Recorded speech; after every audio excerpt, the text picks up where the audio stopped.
Hola, buenos días.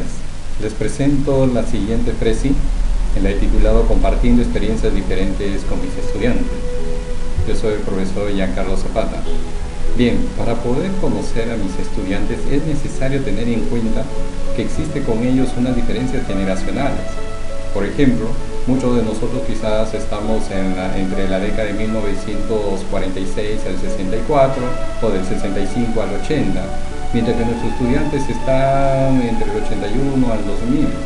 Es en los años en los cuales ellos nacieron. Entonces sus preferencias de medios, sus recompensas son diferentes. Por ejemplo, a muchos de nosotros las reuniones cara a cara era algo lógico. Incluía sobre nosotros las recompensas, la posición social, el dinero, etc. Fíjate que nuestros estudiantes, las preferencias de medios, ahora ellos trabajan sobre cuestiones sociales, redes sociales, mensajes instantáneos. Su recompensa para ellos es un trabajo con sentido, promoción rápida, reconocimiento de esfuerzo. Ahí tiene que ver mucho con nuestro modelo de evaluación. Asimismo, ellos los podemos denominar de que se encuentran dentro de la corriente de nativos digitales. Es necesario que el docente conozca y tenga las mismas herramientas que ellos trabajan. Por ejemplo, que tenga desde un canal en YouTube el docente, que pase por su Face, que trabaje con los wikis, tenga su blog, que incentive la creación del blog,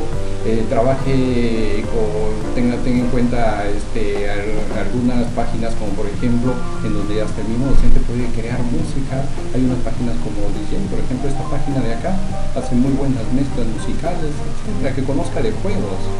Es importante, ¿por qué? Porque las características de nuestros estudiantes tienen que ver mucho con la autonomía, la inclusión, el sentido de inmediatez, el poder de compra y lo más interesante, la importancia del juego. Y más adelante vamos a observar qué tan importante es esa característica. Hay una dinámica que trabajamos con ellos y es Mi nombre es, en la cual todos los estudiantes, incluido el docente, deja de ser el profesor Juan, el alumno o el estudiante María, entonces nos convertimos en Jan, Juan, María, Oscar, Pedro. Asimismo, es necesario plantear las reglas del juego. Por ejemplo, es imposible decirle al estudiante deja tu celular, al contrario, permitamos que trabajen con tu celular, pero enseñémosle a trabajar verdaderamente con ese celular. Trabajemos en equipos en donde pueden desarrollar ellos capacidades. Ojo, el trabajo en grupo es bueno, pero trabajemos con equipo, démosle el formato, la nueva definición de trabajo en equipo, asimismo las comunicaciones. No necesariamente tiene que ser en el aula. Tenemos tantas herramientas en este momento, por ejemplo, esta herramienta, el Hangout de Google, es importantísimo, hay bastante para investigar, para desarrollar. Podemos compartir desde una pantalla, podemos compartir videos, podemos compartir documentos en la nube, etc. Es una herramienta muy poderosa. La clave de todo esto es partir de donde se encuentra nuestro estudiante, su situación cultural, ideología, su cuestión social, etc. Respetar sus límites, sus sueños, miedos y silencios, pero también saber tocarlos, encontrar el meollo del problema para poderlo convertir. Una pregunta muy positiva que en mi experiencia ha dado resultados es el ¿cómo estás? Interesarnos por ellos, para en función de eso planificar, realizar toda nuestra planificación de clase. Entonces el docente puede conquistar sus diferentes roles, ya sea de mentor, ya sea el docente como asesor, como consultor, como investigador. Estos son roles importantísimos del docente.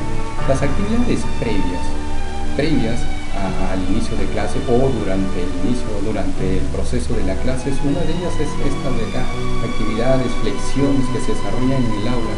A veces recibimos estudiantes con 2, 3 o 4 horas sentados en la misma silla, entonces están agarrotados. Necesitamos hacer algunas flexiones con ellos, que respiren aire fresco, cambiarle su enfoque visual.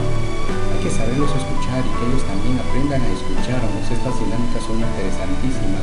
También hay que entrar en la negociación de los intereses de ellos, qué es lo que ellos quieren aprender, en función de qué quieren aprender, y es donde nosotros podemos recién ubicar adecuadamente nuestras clases.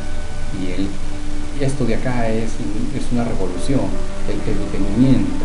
tal como veremos en este video, el cual se apunta a la PRESI, es recurrir al juego, actividades lúdicas, haciendo uso de una simulación virtual. Acuérdense que la distracción no es un problema, la distracción es un plus evolutivo. Hay toda una teoría metacognitiva al respecto. Es importante cumplir con nuestro rol de investigador entonces. Desarrollo de la actividad. Tiene que haber movilidad en el aula. Hay una teoría también sobre la hora náyega, cuando el cuerpo está en mucho tiempo sentado, el cerebro se atónita. También tenemos que crear nuestra bitácora del día. Esta bitácora del día tiene que ser grabada o escrita, en donde participen nuestros estudiantes como colaboradores, como asesores de la misma aula, etcétera, etcétera. Se escogen casos reales, que nazca de los intereses de ellos mismos, se puedan convertir esos problemas mediante la ayuda del internet, los libros electrónicos, bibliotecas virtuales, los metabuscadores, que le den sentido a la clase y al uso de todos los medios con los que ellos están relacionados. Es interesante todas estas actividades, pero también debemos de cronogramarlas, tener un plan de sesión en la cual obviamente no podemos caer en el detallismo, porque sabemos que un aula es diferente a la otra. En mi experiencia, si participo en la misma sesión en el aula A con el aula B y la misma con el aula C y el aula D, esto tiene que ver mucho con la formación gremial y artesanal de los maestros antiguos que enseñaban al aprendiz a su cargo. O sea, todo esto luego evolucionó y se transformó en aulas que permitían una formación en masa más económica, donde el maestro, de un solo maestro, formaba igual a grupos de personas diferentes. Todo esto obviamente merecía pues a un enfoque industrial en el cual nos encontramos, pero eso ya cambió. Entonces nuestro modelo docente también tiene que cambiar. Las sesiones de clase son interesantes para poder organizar, cronogramar actividades. No es una camisa de fuerza como muchos nosotros ya nos hemos dado cuenta.